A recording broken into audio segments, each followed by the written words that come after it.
Hello traders, welcome to your daily technical update for Wednesday the 11th of February 2015. Well, I've got it on the oil chart, and as you can see the markets came off quite significantly, and as mentioned in the fundamental video, it's come off 4%, and that did have a big effect on markets overnight. The market is focused on the oil price, and just as we were coming off a bounce, market started getting a little worried from a pullback. It's definitely not a major concern yet. We are still within the uptrend, and we could possibly see a bounce from here and continue north. However, if the fears set in and the bears take control and we break this support, well then this could have been a dead cat bounce. And that had a big effect on other currencies. So we'll have a quick look at the CAD. And as you can see, this is the US dollar CAD, and we had a triangle which I posted many trading opportunities on, and we had a big breakout as the CAD was significantly weaker, and it pulled up at $1.26 at a historical resistance level. And if oil continues to fall, we could see that continue to push on, and then that breakout would be complete as soon as we reach this area here in terms of a technical perspective. So I don't see a trade now. There was a trade last night. I posted the opportunity that we had a breakout, and we'll have to leave that for now, but you could continue to see a follow-on move in today's session. So keep an eye on oil, keep an eye on the US CAD, and it was also accentuated by the fact that the US dollar was bid quite heavily overnight, and that was due to some discussions about a US rate hike by one of the Fed voting members, mentioning that it could be sooner rather than later. Once again, it's just chatter, and the market took the bait, and US dollar was definitely the winner. If we have a look at the New Zealand, we're on a 4-hour chart, and you'll see that resistance is still upholding here. It's just a perfect little flat top we keep bouncing off, and the market is not really showing us any signs of where it wants to go. So we're going to have to wait and see, I think, and see what happens, and we'll see if we can get a breakout. Tomorrow's economic report from the Australia could have an impact on the New Zealand, as it does get pushed around, so we could keep an eye on that. If the US dollar buying kicks in, and we could see the New Zealand break out to the low side tonight. I don't expect any major moves tonight. I don't see any huge trading opportunities. If we do get some profit taking on the US dollar, and we get a breakout above here in quite a solid move, and it could make a run up to the 75-cent range, you could get a trade within this period here.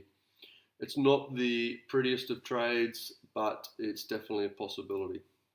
The Australian dollar, I've come up with a 4-hourly little house as a pattern here. We've just got lower highs, and a flat bottom, and where it breaks out, tomorrow's data I think will tell us.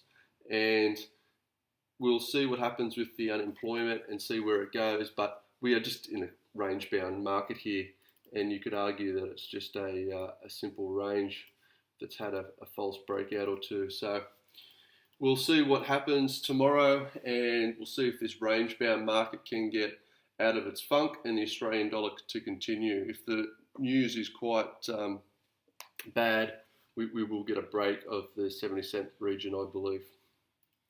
The pound is also on a 4-hourly chart. We've got this downtrend that I've mentioned earlier. This is a daily chart now. It's still intact, and we'll have to wait and see what happens in the inflation report. The inflation report coming out tomorrow is very critical, and I think the pound's going to remain in this range until we get that inflation report out tomorrow.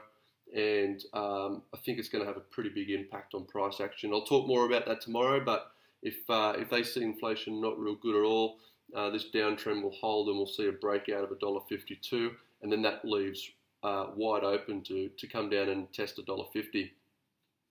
If it comes out to being quite good, because the UK economy isn't going too bad at all, considering what's going on in the globe, well then we'll definitely get a break of this trend line. We'll get taken out of this high, and then this new trend will be formed, and we'll have UK strength will be the theme that the market will be focusing on. Now everybody's focused on the euro, and we've seen a very range-bound market, and everybody's just anticipating what's going to happen. There's a lot of talk, and nobody knows really what's going to go on. So anything's possible. A very crowded trade, which means there's a lot of stop losses and a lot of orders in both directions.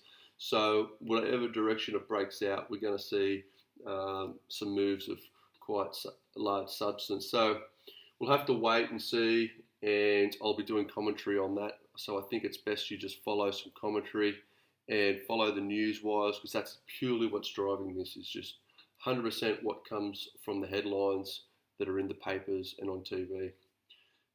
Most up to date is follow Twitter. The US franc. Now I'm going to put something up here. Bollinger Bands, and we're in a very tight trading range. I said last night that we are in a tight trading range, and we could possibly see people that have some range-bound strategies that work quite well. A Bollinger Band strategy is one of those that people implement, and then as soon as it gets outside the double Bollinger Band, or the Bollinger Band with 2 standard deviations, they will sell, or they'll buy on the low side. As soon as it gets closer to this major support, they'll put their stop losses out here, and then they'll take a move back towards the center at least. That's a strategy you can employ. There is a 2 pip spread from my broker, and that's one that I'll leave it up to you guys if you want to play that game. It's just some great trades have been able to be had in there, and I think it's going to continue until we get a European deal. Back to the Euro CAD. Let's have a look at the yen crosses. Now I've posted some trading opportunities here, saying we've got some support, and if the Australian dollar data was to come out good and the US versus the JAT was to continue to rally, we could see a push through up into the 94.5 cent region.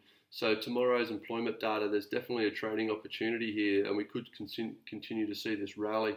In fact, it could continue getting pushed up just purely on the back of, if the Australian dollar was to remain range bound tonight, but the US JAT, we could continue to see this grind higher throughout tonight's session. So keep an eye on that.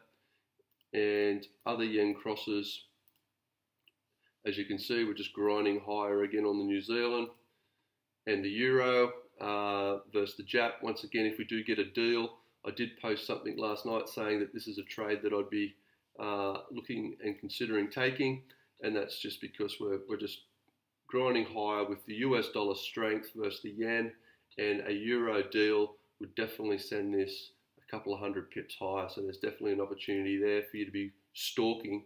I don't suggest you jump on it in hope of a deal, but that's about it. The Euro versus the Great British Pound. Now, the pound definitely has some strength, and if we haven't had a deal announced by the time that we get a inflation report out from the UK, well then 74 cents could definitely be breached, and we could have a new low on the Euro versus the Great Britain Pound. There's no doubting that there is a divergence in the fundamental economy, where Europe is really struggling and the pound is going much better. So there is very good fundamental reason for this slide, and there's a very good reason for it to continue to slide. However, just be aware that there is a risk of a Euro bounce should we get a deal in the short term, but in the long term I believe that prices will continue to trend this way, whenever we do have a fundamental divergence. Well, that's a fair bit. Hopefully it's given you some insight on what we've got coming up, and I will be on Twitter tonight posting some commentary, so tune in for that if you are trading tonight's session, and keep an eye on the news. Until tomorrow, trade well.